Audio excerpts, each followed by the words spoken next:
시편 말씀은 제 기억이 맞는다면 2007년인 정도로 기억이 되는데요. 새벽 기도회 때 시편 강해를 했었던 적이 있었습니다. 이제 다시 시편 강해의 말씀을 또 제가 끄집어낸 것은 오늘 이 시대에 우리에게 정말 필요한 것이 무엇일까 하는 그러한 생각들을 하면서 하나님 앞에 우리가 간절한 마음으로 지금은 기도해야 될 때가 아닌가 하는 생각으로 이 시편 말씀을 금요 기도의 시간에 오늘부터 함께 말씀을 나누며 하나님 주시는 은혜를 받으려고 합니다. 왜 기도를 하는데 시편인가 하는 그런 생각을 갖고 계실 수 있습니다. 이 시편은 우리가 하나님께 향한 찬양, 노래라고도 말할 수 있고 하나님에 대한 아름다운 시라고도 말할 수 있습니다. 그렇지만 이것을 또 다르게 말하면 시편은 하나님께 드리는 기도라고 말할 수 있습니다. 기도에 곡을 붙이면 찬양이 되고 기도가 글로 쓰여지면 시가 되는 겁니다. 오늘부터 우리가 함께 시편 150편의 말씀 한 3년 정도 걸리지 않을까 싶은데요. 이 시편 말씀을 우리가 묵상하면서 이런 생각들을 하기를 원합니다. 우리는 보통 기도라고 하면 아주 격식과 또 때로는 어떤 형식, 어떤 틀 이런 것들을 생각하기 쉽습니다. 물론 대표 기도를 할 경우에는 반드시 그러해야 합니다. 대표 기도를 할 때는 대표 기도하시는 분이 예배를 위한 그러한 공적인 기도이기 때문에 틀이 필요합니다. 그런데 시편의 말씀을 보시면 아시겠지만 하나님께 드리는 개인의 기도가 주류를 이루고 있습니다. 물론 공동체의 전체적 그러한 기도도 있지만 대부분이 하나님 앞에 기도하는, 탄원하는, 안타깝게 부르짖는 기도의 내용이 주류를 이루고 있습니다. 그렇게 볼 때에 우리가 기도를 어떻게 해야 되느냐 하는 것을 생각하게 하고 고민하게 하는 것이 시편이라고 생각합니다. 하나님 앞에 나와서 무조건 우리가 많이 말을 해야만 기도다라고 생각하시는 분들도 계시지만 사실 기도는 우리가 하나님 앞에 많이 말을 하지 않아도 하나님 앞에 나와 홀로 앉아 있어 하나님을 생각하는 것만으로도 충분한 기도가 되는 겁니다. 저는 이 시편 말씀을 오래전에 강해를 했었고 새벽기도 시간에 또 하나님 주신 은혜를 우리가 함께 누렸지만 종종 시편 말씀을 살펴볼 때마다 기도는 이렇게 해야 되는데 하는 생각을 많이 합니다. 여러분, 우리가 오늘부터 살펴볼 이러한 시편들의 말씀을 보면 어떻게 하나님께 이런 기도를 할 수 있을까? 이런 기도를 해도 괜찮을까 싶을 정도로 이 시편의 기도는 아주 노골적입니다. 때로는 자기를 힘들게 하고 박해하는 자들이 망하게 해달라고, 저주를 받게 해달라고, 자식이 하나님의 심판을 받아서 사라지게 해달라고 하는 그런 끔찍한 기도도 있습니다. 이런 것을 살펴보면서 우리가 기도는 어떻게 해야 되는가 하는 것을 생각해야 할 필요가 있는 겁니다. 제가 목회자로서 많은 분들을 상담하기도 하고 또 그분들의 이야기를 들어주기도 합니다. 안타까운 이야기를 들을 때 가슴이 아프고 슬픕니다. 그렇지만 그분들이 저한테 이야기를 해도 어느 정도는 다 드러내지 않고 감춥니다. 그럴 수밖에 없지요. 우리 모두가 사람이고 연약한 존재이기 때문입니다. 그런데 하나님 앞에서의 기도는 그럴 필요가 없습니다. 우리의 얼굴 민낯을, 내 마음의 영혼의 민낯을 다 드러내 보여도 하나님은 그 모든 것을 포용하시고 수용하시고 만져주시고 고쳐주시는 하나님이 되시기 때문입니다. 하나님 앞에서 기도할 때는 우리 개인적인 기도는 격식을 차릴 필요가 없습니다. 하나님 앞에 기도할 때는 애써 멋진 척 할 필요도 없습니다. 그럴듯한 화려한 말을 하려고 할 필요도 없습니다.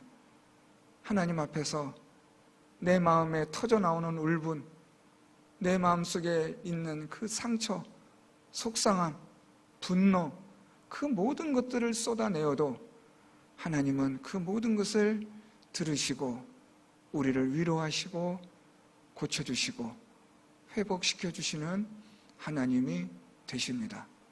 우리가 시편 말씀을 통해서 그런 말씀들을 살펴보며 하나님께 나도 이렇게 기도해야겠다, 하나님 앞에 나도 이렇게 나아가 하나님을 깊이 묵상해야겠다, 그냥 하나님 앞에 앉아있는 이 시간이 내게는 세상 그 어떤 시간보다 가장 꿀같이 달콤한 시간이다, 그렇게 우리가 경험할 수 있는 그러한 시편 말씀이 된다면 이 시편 말씀의 강해의 목적은 다 이룬 것이라고 생각합니다. 오늘 시편 1편 말씀은 여러분들이 너무 잘 아시는 말씀이고, 이 시편 1편은 시편을 시작하는 서론에 해당되는 말씀이기도 합니다. 이 시편 1편과 시편 2편은 여러분들이 보시면 아시겠지만 제목이 없습니다. 시편 3편부터는 제목이 붙는데 시편 1편과 2편은 제목이 없이 그냥 기록이 되었습니다. 그래서 학자들은 시편 1편과 2편을 하나로 보기도 합니다. 그렇지만 우리는 이 시편 1편과 2편을 나누는 것도 괜찮을 것 같습니다. 우리는 오늘 이 시편 1편 말씀을 통해서 시편의 서론에 관한 부분을 함께 살펴보려고 하는데요. 주제는 복 있는 사람입니다. 시편 1편부터 복 있는 사람이 어떤 사람인가? 오늘은 하나님의 말씀을 사모하는 사람, 다음 시간에는 시냇가에 심겨진 나무와 같은 사람, 세 번째는 하나님께서 인정하시는 사람. 과연 복 있는 사람이 어떤 사람일까? 시편을 시작하면서 오늘 하나님은 우리에게 이것을 말씀하고 싶으셨던 것 같습니다. 왜냐하면 우리는 복에 대해서 너무나 많은 오해를 하고 있기 때문입니다. 특히 그 오해는 세상적인 가치관, 기준에 따른 복이 우리로 하여금 복에 대한 오해를 일으키고 있습니다. 돈이 많이 있고 건강하게 장수하면 저 사람 복되다. 우리는 그런 말을 쉽게 자주 합니다. 하는 일이 성공하고 자녀들이 잘 되고 그렇게 번창하면 야, 저 사람은 복받았어. 이런 말들을 자주 하기도 하고 듣기도 합니다. 그러면 우리는 이런 고민을 해봐야 합니다. 정말 그게 성경이 말하는, 하나님이 말씀하시는 복인가? 성경은 복에 대해서 무엇이라고 말씀하고 있는가? 오늘 이 시편 1편 말씀을 보면 우리의 복의 기준, 우리가 생각하고 있는 복과는 전혀 다른 복을 성경은 말씀하고 있다는 사실에 사실 우리는 놀랍니다. 오늘 말씀에서 복 있는 사람 첫 번째 주제를 다루는 것은 바로 하나님의 말씀을 사모하고 사랑하는 사람이 복이 있는 사람이다. 우리가 가지고 있는 복의 개념, 세상적인 기준과 전혀 다른 말씀을 하고 있습니다. 오늘 성경의 이 시편 1편의 1절부터 2절에 복 있는 사람에 대해서 부정과 긍정에 관한 말씀으로 기록되고 있습니다. 우리가 오늘 읽은 1절 말씀에 보면 부정에 관한 세 가지 부정어가 등장합니다. 따르지 아니하며, 길에 서지 아니하며, 자리에 앉지 아니한다. 히브리어로 부정, 무엇이 아니다 라고 말할 때의 그 히브리어를 low라고 말합니다. 영어의 low와 좀 발음이 비슷할 수도 있는데 리을 발음이 나는 low입니다. 그래서 오늘 시편 1편 1절에는 low, low, low 이렇게 됩니다. 아니다, 아니다, 아니다 라는 말씀입니다. 복 있는 사람은 이렇게 하면 안 된다. 복 있는 사람은 이렇게 해서는 안 된다. 복 있는 사람은 이렇게 하면 안 된다. 이것이 오늘 복 있는 사람에 대하여 우리에게 부정적인 것으로 먼저 접근하여 말씀합니다. 그리고 나서 두 번째 긍정어가 등장하는 것이 2절인데 즐거워하여 묵상한다. 무엇을 하고 무엇을 하는 사람이 복이 있다. 앞에서는 부정을 말하고 뒤에서는 긍정을 말하는데 이것이 셈 문학, 그러니까 유대 문학의 특징 중에 하나입니다. 부정을 먼저 말하고 긍정을 나중에 말함으로써 긍정을 강조하는 효과를 노리고 있는 것입니다.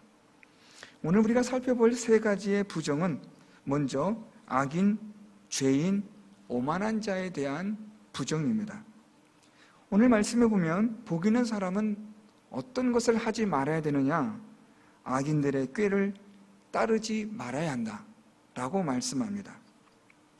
여기서 우리가 주목하셔서 보셔야 될 단어는 꾀라는 단어입니다. 이 꾀라는 말은 모략 그리고 모임이라는 뜻을 가진 단어입니다. 이러한 모략과 모임은 누가 이것을 주류를 이루고 있느냐 하면 악인들이 세상의 악한 일들을 계획하고 모의하기 위하여 모임을 갖는 것, 이것에 대하여 오늘 성경은 그렇게 하지 말라라고 말씀하고 있습니다. 악한 일들을 계획하지 말고 그것을 위하여 모이지 말라는 말씀입니다. 악을 행하기 위해서 그것을 구상하고 악한 일을 생각하고 악한 일을 마음에 품는 그러한 일들을 하지 말라.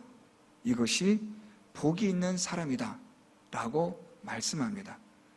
여러분, 우리가 얼마나 많은 하루에 악한 생각을 하는지 한번 세어 보신 적 있으신지 모르겠습니다. 세다 보면 그만 셀 수 없다는 것을 알 정도로 우리는 너무나 많은 악한 생각을 하게 됩니다.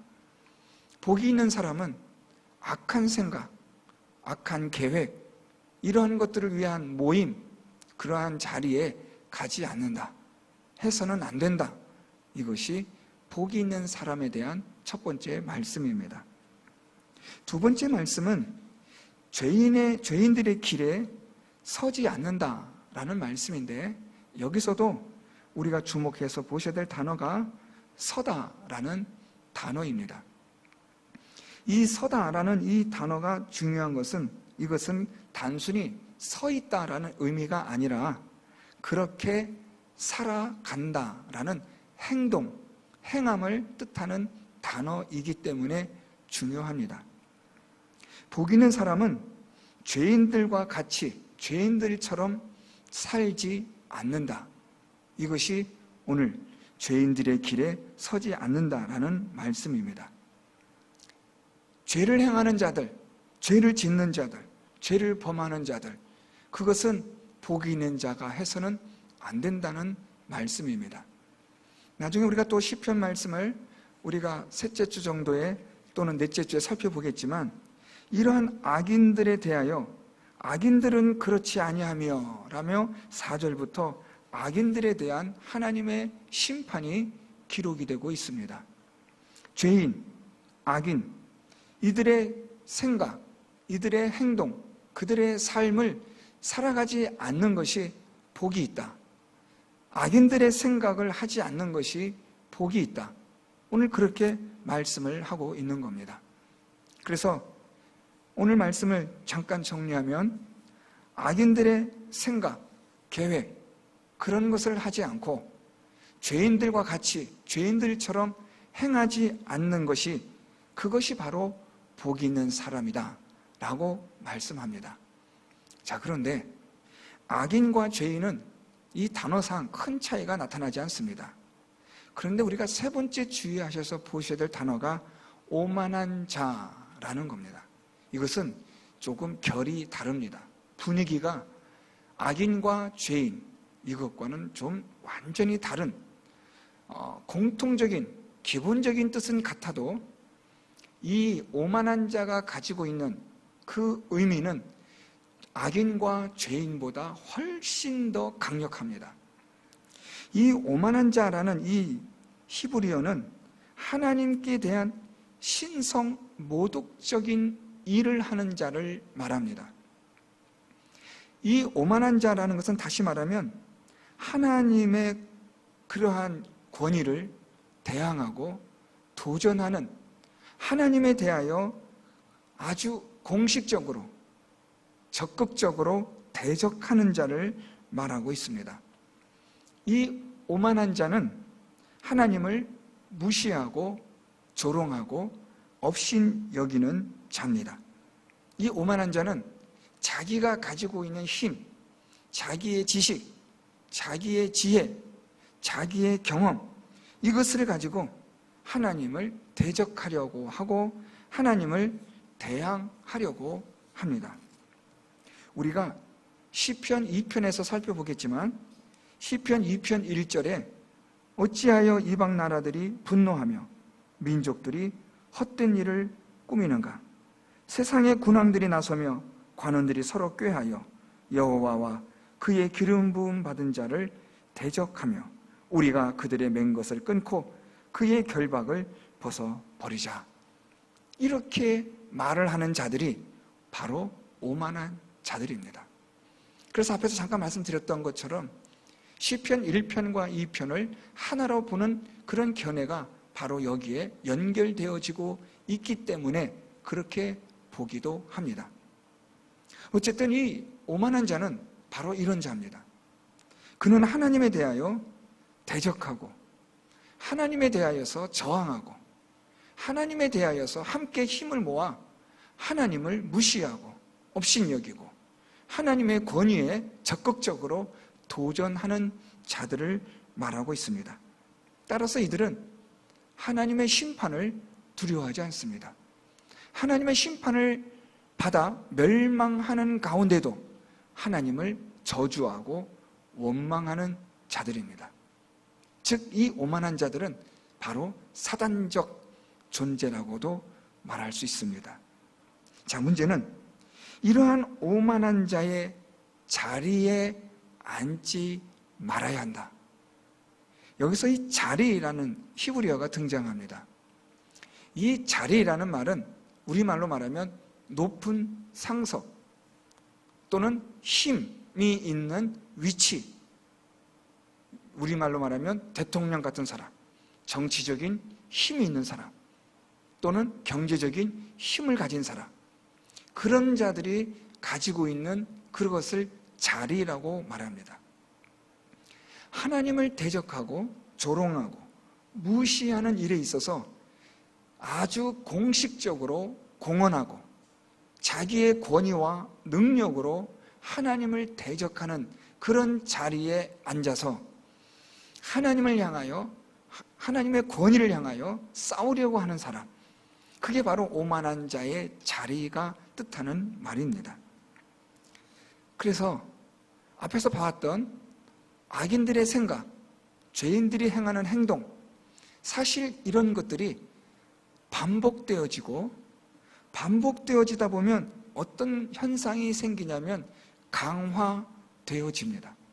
어떤 하나의 행동이 한 번, 10번, 20번 반복이 되면 아주 강한 힘을 갖는 것처럼 강화되어지는 현상이 나타나게 되고, 그렇게 강화가 되고 나면 나중에는 동화됩니다. 죄는 바로 이런 특징을 갖습니다. 반복성, 강화성, 그리고 동화되는 겁니다. 죄 자체가 되는 거죠. 악인들의 생각, 죄인들의 그러한 행함, 이런 것이 계속 반복되다 보니까 강화되어지고 그것이 우리의 삶에 완전히 익숙해지고 길들여집니다. 그러다 보면 나중에 우리가 죄인이 되고 죄가 되는 겁니다. 그렇게 되면 우리는 어떤 자리에 이르게 되는가? 오만한 자의 자리에 앉게 되는 겁니다. 그래서 오늘 성경은 악인들의 생각을 너희들은 갖지 마라. 죄인들이 행하는 그런 삶을 너희들은 살아서는 안 된다. 더구나 오만한 자의 자리에 앉지 않도록 조심해야 된다 하는 이러한 과정들은 죄에 대하여, 악에 대하여 반복성과 강화성과 동화됨에 대한 경고를 말해주고 있습니다. 자, 그러면 어떻게 우리가 악인들의 생각을 하지 않을 수 있을까? 우리는 날마다 악한 생각을 할 수밖에 없는 악을 품고 있는 악의 본성을 가진 자들인데 어떻게 우리가 악한 생각을 하지 않을 수 있겠습니까? 어떻게 우리가 죄인들처럼 살지 않을 수 있겠습니까? 어떻게 하면 우리가 오만한 자의 자리에 앉지 않을 수 있도록 어떻게 하면 되겠습니까? 여기에 대하여 오늘 긍정적인 하나님의 말씀이 2절에 기록됩니다. 오직 여호와의 율법을 즐거워하여 그의 율법을 주야로 묵상하는도다. 자, 어떻게 해야 되느냐? 어떻게 하여야 우리가 악한 자들에 대한 꾀를 따르지 않고 죄인들이 행하는 그런 삶을 살아가지 않고 오만한 자의 자리에 앉지 않을 수 있는가? 그것은 바로 하나님의 율법을 즐거워하고 그 율법을 주야로 묵상하는 것이다. 이게 바로 복이 있는 사람이다. 결론적으로 말씀드리면 복이 있는 사람은 누구냐? 무엇을 하는 사람이냐? 그는 바로 하나님의 율법을 즐거워하고 하나님의 율법을 주야로 묵상하는 자가 바로 복이 있는 사람이다. 왜요? 하나님의 율법을 즐거워하고 그 율법을 주야로 묵상함으로 악한 꾀를 우리는 갖지 않고 죄인들의 길에 서지 않고 오만한 자의 자리에 앉지 않기 때문에 복이 있는 사람이라는 겁니다. 악한 꾀를 따르고 생각하고 죄인들의 길에 서고 오만한 자의 자리에 앉게 되면 그럼 어떻게 되는데요? 우리 4절 말씀 내려오면 악인들은 바람에 나는 겨와 같도다. 그러므로 악인들은 심판을 견디지 못하며 의인들의 모임에 들지 못하리로다. 영원한 심판이 있기 때문에 그래서 하나님의 율법을 즐거워하고 그것을 묵상하는 자가 복이 있는데 왜냐하면 그의 인생은 멸망하지 않는 인생이 되기 때문에 심판을 받는 인생이 되지 않기 때문에 그게 바로 복이다 라고 말씀하는 겁니다. 그러면 하나님의 율법을 즐거워하는 것, 그의 율법을 주야로 묵상하는 것은 무엇이냐? 하나님의 율법을 즐거워하는 것을 우리가 이 즐거워하다라는 히브리어는 사모하다, 사랑하다라는 말입니다. 하나님의 말씀을 사랑하는 겁니다. 하나님의 말씀을 사랑한다는 것은 첫째로는 무엇이 전제되어져야 하냐면 하나님을 사랑하는 것이 전제되어야 합니다. 여러분, 우리가 이 성경책만을 사랑할 수는 없어요. 이 성경책을 우리가 읽으면서 사랑해야지 사랑해야지 해서 사랑하는 게 아닙니다. 이 성경을 우리에게 주신 하나님이 먼저 우리의 사랑이 되어야 돼요. 하나님이 사랑이 되고 하나님을 사랑하면 그분의 말씀이 사랑하게 될 수밖에 없는 거죠. 사랑하는 사람을 우리가 사랑하게 되면 그 사랑하는 사람이 우리에게 써준 글을 사랑하고 그 사람이 말하는 것을 사랑하는 것과 마찬가지로 하나님을 사랑하는 것이 하나님의 율법을 사랑하는 겁니다. 그래서 우리가 하나님을 사랑해야 돼요.